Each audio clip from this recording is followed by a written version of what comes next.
बिस्मिल्लाहिर्रहमानिर्रहीम। अस्सलाम वालेकुम स्टूडेंट्स, उम्मीद है बेटा आप सब खैरियत से होंगे। आज का जो हमारा टॉपिक है, जो आज हमने डिस्कस करना है, वो हमारा है third component of human food, protein. ठीक है, पहले हम 2 कार्बोहाइड्रेट्स एंड लिपिड्स के बारे में पढ़ चुके हैं। आज हम जो डिस्कस करेंगे प्रोटीन्स के बारे में, कि प्रोटीन्स क्या होती हैं, ये किस चीज़ से बनी होती हैं, और उसके अलावा ये हमारी बॉडी में कहाँ कहाँ पाई जाती हैं और इनका क्या फ़ंक्शन है। तो अगर हम सबसे पहले देखें कि जो ह्यूमन बॉडी है, हमारे अंदर जो हमारा मसल्स मैस है, मींस के जो हमारे अंदर गोश्त है, हमारा जो बोन्स के साथ मसल्स मैस है, ये सारी क्या हैं? प्रोटीन्स हैं। तो प्रोटीन्स क्या हैं कि जो हमारी बॉडी के अंदर जितना भी मसल्स मैस हैं, ये मसल्स मैस के अलावा हमारी बॉडी में और भी बहुत सारी कंपोनेंट्स में और भी बहुत सारी बॉडी की जो मसल्स हैं, लिगामेंट्स हैं, टेंडन्स वगैरह, हमारे सेल हैं, उनकी मेम्ब्रेन वगैरह, उन सब का भी ये कंपोनेंट होते हैं। तो अगर हम इसके स्ट्रक्चर की बात करें कि प्रोटीन्स क्या होती हैं, किससे मिलके बनी होती हैं, तो हम इसको स्टार्ट करते हैं। Proteins are composed of amino acids. ठीक है, जिस तरह हमारी लिविंग ऑर्गेनिजम्स का, जिस तरह हम कहते हैं हमारा बेसिक यूनिट सेल है, इसी तरह प्रोटीन्स का जो बेसिक यूनिट है, प्रोटीन्स जिस बिल्डिंग ब्लॉक से मिलके बने होते हैं, उन्हें हम कहते हैं अमाइनो एसिड्स। अब अमाइनो एसिड्स क्या हैं? अमाइनो एसिड्स का अगर हम स्ट्रक्चर देखें तो अमाइनो एसिड्स में कार्बन, हाइड्रोजन, ऑक्सीजन और इसी तरह से इनमें जो है एक ऑर्गेनिक ग्रुप भी पाया जाता है, जो क्या करते हैं, ऑर्गेनिक ग्रुप वहाँ पे आर लिखा हुआ, तो इसकी जगह कोई भी वहाँ पे ऑर्गेनिक ग्रुप उससे अटैच होता है। तो ये सारा स्ट्रक्चर जो है अमाइनो एसिड्स का है, और एक अमाइनो एसिड्स का यूनिट बहुत सारे अमाइनो एसिड्स के यूनिट्स के साथ मिलके जो एक स्ट्रक्चर बनाते हैं, हम उसको कहते हैं प्रोटीन्स। ठीक है, तो ये हो गया proteins are composed of amino acids. Proteins are, अगर हम इसके इंपॉर्टेंस की बात करें, proteins are essential component of cytoplasm, जो हमारे साइटोप्लाज्म होता है। उसके अलावा हमारी मेम्ब्रेन, जिस तरह आपको पता है कि cell membrane, cell wall and cell membrane होती है, तो ये मेम्ब्रेन का एक कंपोनेंट है। और उसके अलावा ऑर्गेनेलीज़, हमने सेल स्ट्रक्चर पढ़े हैं, सेल के अंदर जितने भी डिफरेंट ऑर्गेनेलीज़ पढ़े हैं, तो ये उन सब का भी एक कंपोनेंट है। ठीक है, they are also the major component of muscles, ligaments and tendons. ठीक है, तो हमारी बॉडी में जितने भी मसल्स हैं, जैसे मैंने स्टार्टिंग में आप लोगों को बताया कि हमारी बॉडी में जितने भी मसल्स हैं, ये उनका भी कंपोनेंट है, यही प्रोटीन्स हैं। उसके अलावा लिगामेंट्स वो वाले मसल्स होते हैं, वो वाली कह दें उसको जो जॉइंट से अटैच कर रहे होते हैं। ठीक है, उसको हम कहते हैं लिगामेंट। इसी तरह वो वाले मसल जो हमारी मसल्स को बोन से अटैच कर रहे होते हैं। ठीक है, वो वाले पोर्शन जो हमारी बोन को मसल से अटैच करते होते हैं, उसको हम कहेंगे टेंडन्स। तो ये सारे जो हैं उसका भी एक कंपोनेंट हैं प्रोटीन्स, वहाँ पे भी ये पाई जाती हैं। उसके लिए हम इसको यूज़ किस लिए करते हैं? वो यूज़ प्रोटीन्स फॉर ग्रोथ, हम अपनी ग्रोथ के लिए। जाहिर सी बात है, जब हम प्रोटीन्स, मीट, फ़िश, एग्स वगैरह खाते हैं, तो ये क्या करती हैं? हमारी ग्रोथ में हेल्पफुल होती हैं। Many proteins play role as enzymes, बहुत सारी प्रोटीन्स जो हैं इंजाइम्स के तौर पे भी काम करती हैं। Proteins can also use for gaining energy. जाहिर सी बात है, एज़ फूड हम ले रहे हैं, प्रोटीन्स हम खा रहे हैं, ज़रूरी नहीं है कि प्रोटीन्स जो हैं हम एनिमल्स, मीट वगैरह से, फ़िश से ही लें, बल्कि ये कुछ जो हैं हमारी पल्सेस, ग्रेन्स वगैरह में भी, मिल्क वगैरह में भी, डेयरी प्रोडक्ट्स में भी ये पाई जाती हैं। तो हम इन्हें एज़ फूड ले रहे हैं, तो ये हमें एनर्जी भी दे रहे हैं। Proteins can also use for gaining energy. 1 gram of proteins contain 4 kilo calories of energy. अगर हम 1 ग्राम प्रोटीन्स खाएँ, प्रोटीन्स लें, तो उसमें कितनी किलो कैलोरीज एनर्जी होती है? वो होती है 4। Dietary sources of proteins are meat, eggs, grains, legumes and dairy products such as milk and cheese. तो हमें प्रोटीन्स कहाँ कहाँ से मिलती हैं, इसकी सोर्सेज क्या हैं? गोश्त, अंडे, लेग्यूम्स कहते हैं जो हम फलीदार चीज़, दानेदार जो होती हैं। ठीक है, उसके अलावा डेयरी प्रोडक्ट्स की बात करें तो इसमें दूध और चीज़ वगैरह से भी हम प्रोटीन्स हासिल करते हैं। तो ये हमारा एक थर्ड कंपोनेंट हो गया ह्यूमन फूड का, कि प्रोटीन्स हम कहाँ से लेते हैं, किस चीज़ से? ये हमारी सारी मीट, फ़िश वगैरह से, एग से, मिल्क से। और ये किस लिए हम यूज़ करते हैं? एनर्जी लेने के लिए, अपनी ग्रोथ के लिए, और किसके लिए? ये हमारे बॉडी में कौन कौन से ये कंपोनेंट हैं। नेक्स्ट हमारा टॉपिक है मिनरल्स।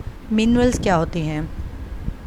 अगर हम बात करें कि प्लांट्स जो हैं, जब प्लांट्स ग्रो करते हैं, सॉइल्स में से कुछ ऐसे इनऑर्गेनिक एलिमेंट्स होते हैं जो नेचुरली तौर पर मिट्टी के अंदर पाए जाते हैं। ठीक है, जब वो इनऑर्गेनिक एलिमेंट्स जो हैं डायरेक्टली प्लांट्स में जाते हैं, उन प्लांट्स को फिर जब हम ग्रीन वेजिटेबल्स वाली, सब्ज़ पत्तों वाली हम सब्ज़ियाँ खाते हैं, लेते हैं, तो वो वाली कुछ एलिमेंट्स ऐसे होते हैं जो हम डायरेक्ट फूड के तौर पर इस्तेमाल कर रहे होते हैं। ठीक है। ऐसे इनऑर्गेनिक एलिमेंट्स जो कि कहाँ पे होते हैं, ज़मीन में होते हैं, और उनको इंसान की बॉडी में नहीं बना सकते, हम उनको ह्यूमन बॉडी उसको प्रिपेयर नहीं कर सकती, तो उनको हम कहते हैं मिनरल्स। ठीक है। Minerals are inorganic elements that originate in earth and can not be made in body. ठीक है। ये ज़मीन के अंदर पाए जाते हैं और ये इनको हम अपनी बॉडी में ख़ुद से प्रिपेयर नहीं कर सकते, और ये क्या हैं, इनऑर्गेनिक एलिमेंट्स हैं, इनको हम कहेंगे मिनरल्स। और ये हमारी बॉडी में किस तरह आएंगे, ये हमारी बॉडी में जो है फूड के ज़रिए से, जो हम प्लांट्स को हम ईट करते हैं वो डायरेक्टली फूड्स के प्लांट्स के ज़रिए से, और इनडायरेक्टली जब उन प्लांट्स को क्या कहना चाहिए, कार्निवोर्स हर्बीवोर्स जब खाते हैं उन प्लांट्स को, उन हर्बीवोर्स को जब ह्यूमंस खाते हैं तो उनसे इनडायरेक्टली एनिमल्स फूड के ज़रिए से भी हम वो मिनरल्स ले सकते हैं। तो हम देखते हैं कि they play important roles in various body functions. ये हमारी बॉडी में डिफरेंट फंक्शंस प्ले करने में अहम किरदार अदा करते हैं, and a necessary to maintain health. तो ये हमारी बॉडी को हेल्थ को मेंटेन करने के लिए भी ज़रूरी हैं। Most of the minerals in human diet come directly from plant. यही बात जो मैंने आपको अभी बताई कि प्लांट्स जो हैं, ज़मीन के अंदर मिट्टी में जब मिनरल्स पाए जाते हैं, इनऑर्गेनिक मिनरल्स, उनको प्लांट्स कैसे लेते हैं, वो वाटर में डिज़ोल्व होने के बाद प्लांट्स में की बॉडी में जाते हैं, उनको हम डायरेक्ट प्लांट से भी ले रहे हैं जो हम वेजिटेबल्स यूज़ करते हैं। उसके अलावा और इनडायरेक्टली फ्रॉम एनिमल फूड, जब उन प्लांट्स को एनिमल्स खाते हैं, गॉड कौ वगैरह, बफेलोज़ वगैरह, जब उनको हम खाते हैं तो हम उससे इनडायरेक्टली भी वो मिनरल्स ले रहे हैं। Minerals are categorized into major and trace minerals. अब मेजर एंड ट्रेस के नाम जो है मिनरल्स, हम इनको किस बेस पे देते हैं कि एक दिन में हमें कितनी मिनरल्स रिक्वायर्ड है, मिनरल्स की कितनी अमाउंट रिक्वायर्ड है। Major minerals are required in amount of 100 mg milligrams और मोर पर डे। 100 मिलीग्राम या उससे ज़्यादा एक दिन में जो हमें रिक्वायर्ड होगी इसका अमाउंट, जो मिनरल्स हमें इतनी क्वांटिटी में चाहिए, उन्हें हम कहेंगे मेजर मिनरल्स। जबकि ट्रेस मिनरल्स हम उनको कहेंगे are required in amounts less than 100 mg per day, जिनकी हमें बॉडी में रिक्वायर्ड 100 mg से भी कम हो एक दिन में, हम उनको कहेंगे ट्रेस मिनरल्स, यानी हमारी बॉडी में उसकी ज़रूरत बहुत ज़्यादा नहीं है। तो हम देखते हैं कि role of major and minor minerals in human body as given in the table 8.2। Minerals की अगर हम बात करें, मेजर मिनरल्स कौन कौन से हैं, for example first of all हम लेते हैं कि सोडियम आपको पता है कि जो हम नमक यूज़ करते हैं, सोडियम क्लोराइड, सोडियम उसमें भी पाया जाता है। तो ये भी क्या है, एक इनऑर्गेनिक एलिमेंट है, मिनरल है। जब हम इसको लेते हैं, अपने फूड में लेते हैं, तो ये क्या करते हैं, fluid balance in the body, हमारी बॉडी में जो फ्लूइड है, हमारे ब्लड में प्लाज्मा है, उसको बैलेंस करने में हेल्प करती हैं। Help in absorption of other nutrients, और हमारी बॉडी में दूसरे न्यूट्रिएंट्स को एब्जॉर्ब करने में भी ये हेल्पफुल होती हैं। नेक्स्ट अगर हम देखें मेजर मिनरल कौन सी हैं, वो है हमारे पास पोटाशियम। इसका भी same function, fluid balance in the body, act as cofactor for enzymes के साथ को फैक्टर्स वही होते हैं जो इसके साथ मिलकर इंजाइम की एक्टिविटी को इंक्रीज़ कर देते हैं। तो पोटाशियम जो है इंजाइम्स के लिए एज को फैक्टर एक्ट करता है ताकि वो अपना फंक्शन स्पीडली परफॉर्म करें इंजाइम्स। थर्ड हमारे पास है क्लोराइड जो है fluid balance in the body, component of hydrochloric acid HCl का जो मेन कंपोनेंट होता है वो क्लोराइड होता है, और ये भी हमारी बॉडी में फ्लूइड को बैलेंस करने में हेल्पफुल है। फोर्थ वन हमारे पास है कैल्शियम हमारा जो इनऑर्गेनिक मिनरल है, ये हम कहाँ से लेते हैं अपनी बॉडी में, जैसा कि हमें पता है कि दूध में जो है कैल्शियम की मिकदार होती है। दूध क्यों कहते हैं कि दूध पीना चाहिए, उससे हमें कैल्शियम मिलती हैं, जो कि क्या है, एक मिनरल है, और ये हमारे किस काम आता है, development and maintenance of bones and teeth. ये हमारी, जिस तरह हम लोग सब लोग जानते हैं, कहते हैं कि दूध पीना चाहिए, वो हड्डियों के लिए और दांतों के लिए अच्छा होता है। किस तरह से कि वो हमारे दांतों को और हड्डियों को मजबूत करता है, डेवलप करता है और उनको मेंटेन करता है।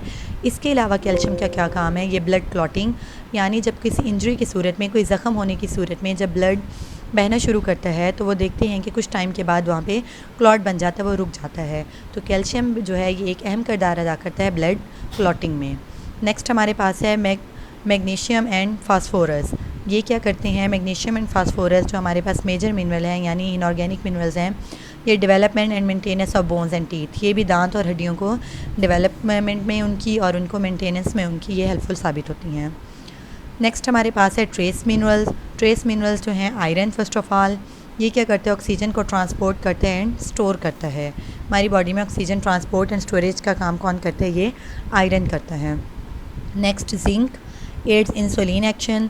इंसुलिन हम जानते हैं कि जो फूड हम खाते हैं कार्बोहाइड्रेट्स, उसके ब्रेक डाउन के लिए उसको हमारे ब्लड में ग्लूकोज लेवल को, शुगर लेवल को मेंटेन करने के लिए इंसुलिन होती है। डायबिटीज़ के पेशेंट्स में हम जानते हैं कि इंसुलिन जो अपना फंक्शन परफॉर्म नहीं कर सकती, जिसकी वजह से ग्लूकोज लेवल इंक्रीज़ हो जाता है।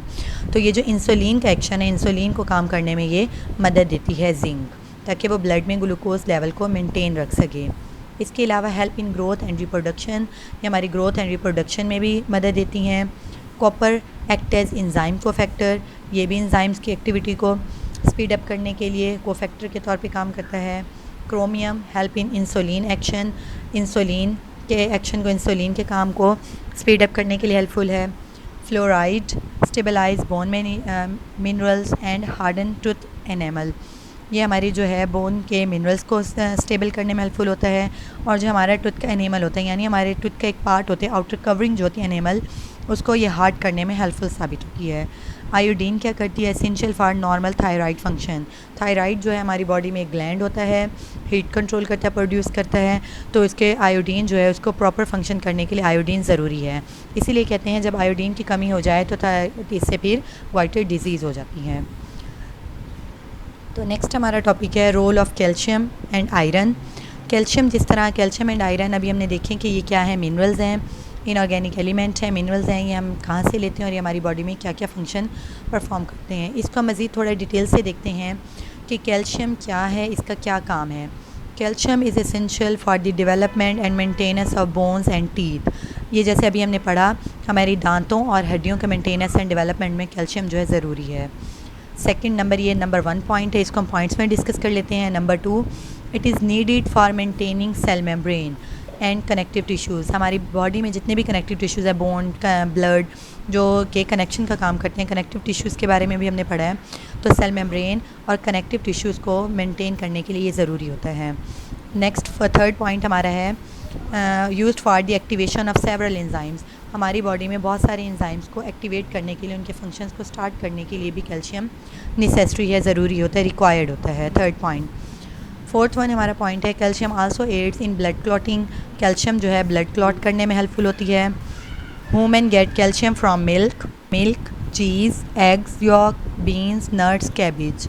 ठीक है, दूध से, अंडे, जो अंडे की जर्दी होती है वहाँ से, नट से, बंद गोभी वगैरह से, इन सब से हम कहा है कैल्शियम हासिल करते हैं अपनी फूड में। अगर हम इसकी डेफिशिएंसी की बात करें कि अगर कैल्शियम की डेफिशिएंसी हो जाए तो क्या होगा, causes spontaneous discharge of nerve impulse, जिसकी वजह से जो नर्व इम्पल्सेस हैं हमारी, जो मैसेज ब्रेन को देती हैं और लेती हैं नर्व इम्पल्सेस, उसका स्पॉन्टेनियस अचानक डिस्चार्ज होगा और जिसकी वजह से मे रिज़ल्ट इन टेटनी। ये एक डिज़ीज़ है, ठीक है, इसके ये कॉज हो सकती है। और इस डिज़ीज़ में क्या होता है कि हमारी बॉडी में नर्व इम्पल्स जब अचानक से डिस्चार्ज हो जाए, टेटनी वो डिज़ीज़ है जिससे हमारे मसल्स जो हैं टाइट हो जाते हैं, स्टिफ़ हो जाते हैं। ठीक है, और क्या करती है, बोन्स आल्सो बिकम सॉफ्ट। जाहिर सी बात है जब कैल्शियम नहीं लेंगे तो हमारी हड्डियाँ कमज़ोर होंगी। ब्लड क्लॉट स्लोली, जब कैल्शियम नहीं होगा तो उसकी वजह से खून जो है वो क्लॉट नहीं होगा, ब्लड क्लॉटिंग नहीं होगी। एंड वॉन्ट्स हील स्लोली, जिसकी वजह से जब ब्लड क्लॉट नहीं होगा तो ज़ख़म भी जल्दी बहुत स्लोली जो है वो हील होंगे। नेक्स्ट हमारा टॉपिक है, हमारा जो सेकंड पॉइंट है वो है आयरन। आयरन का हम देखें तो iron number 1 plays a major role in oxygen transport and storage. क्योंकि आयरन जो है हमारी बॉडी में जो ब्लड है, हीमोग्लोबिन, उसमें जो आयरन जो है मेन कंपोनेंट एलिमेंट होता है, मिडल सेंट्रल एलिमेंट है। तो इसमें क्या करता है, आयरन क्या करता है, ये ऑक्सीजन को हमारी बॉडी में ट्रांसपोर्ट और स्टोर करने में एक अहम किरदार अदा करता है। Number 2, it is a component of haemoglobin in the red blood cells. हमारे रेड ब्लड सेल्स में जो हीमोग्लोबिन है, इसका फंक्शन क्या है हीमोग्लोबिन का, ये हमारी बॉडी में ऑक्सीजन को ट्रांसपोर्ट करता है। जैसे भी हमने आयरन का फंक्शन देखा, ये ऑक्सीजन को ट्रांसपोर्ट करता है, तो ये हीमोग्लोबिन का कंपोनेंट है और ये हमारी बॉडी में ऑक्सीजन को ट्रांसपोर्ट करता है। And myoglobin in the muscle cells, myoglobin का भी ये कंपोनेंट है, हमारे मसल सेल्स के अंदर एलिमेंट मायोग्लोबिन उसका कंपोनेंट है जो कि प्रोटीन को स्टोर करती हैं। ठीक है, cellular energy production also requires iron. हमारी जो सेल्स की एनर्जी है उसको प्रोड्यूस करने के लिए भी आयरन की ज़रूरत होती है। It act as cofactor for many enzymes for cellular respiration. ये क्या है, सेलुलर रिस्पायरेशंस में एंजाइम्स के साथ मिलकर एज को फैक्टर काम करती है ताकि एंजाइम्स जो अपना फंक्शन स्पीडली परफॉर्म कर सकें। ये हमारे हो गए fourth point. Fifth one is iron also support immune function, हमारा जो इम्यून फंक्शंस होता है, जो वाइट ब्लड सेल्स का सिस्टम है, ये उसको बूस्ट करती है ताकि वो मज़ीद क्या हो, अच्छे से काम करे। और फिर ये उसको iron also support immune function, हमारे इम्यून सिस्टम को सपोर्ट करती है। ये हमारे हो गए 5 पॉइंट्स, आयरन के हमने फंक्शंस देखा। नेक्स्ट हमारे पास पॉइंट है कि सोर्सेज क्या हैं इसकी। Human get iron from red meat, egg yolk, whole wheat, fish, spinach and mustard. ठीक है, गोश्त से, अंडे की जर्दी से, गोश्त से, गंदम से, मछली से, पालक से और मस्टर्ड सरसों से जो है हम ये आयरन को हासिल कर सकते हैं। अगर इसकी कमी हो जाए, डेफिशिएंसी हो जाए, तो उससे क्या होगा, it's deficiency is the most common nutrient deficiency world wide. ये जो कमी है ये पूरी दुनिया में जो है मोस्ट कॉमन है, आयरन की कमी। और आयरन की कमी की वजह से क्या होते हैं, एनीमिया। ये एनीमिया क्या है, डिज़ीज़ है जिसको हम कहते हैं कि ब्लड की कमी, रेड ब्लड सेल्स जो हैं वो कम हो जाते हैं, जिसकी वजह से ऑक्सीजन कैरी जो होता है हमारी पूरी बॉडी में वो ठीक से नहीं होता। तो ये हमने देखा आयरन एंड कैल्शियम का रोल। अगर हम एक साइड बॉक्स देखें कि गुड कैल्शियम न्यूट्रिशन जो है along with low salt and high potassium, अगर हम गुड कैल्शियम न्यूट्रिशन लें जिसमें सॉल्ट कम हो और लेकिन पोटाशियम की थोड़ी सी अमाउंट ज़्यादा हो, तो हमें किस चीज़ से बताता है, हाइपरटेंशन यानी हाई ब्लड प्रेशर से, एंड किडनी स्टोन, हमारे जो किडनीज़ में स्टोन हो जाती हैं उस डिज़ीज़ से ही हमें प्रिवेंट करता है।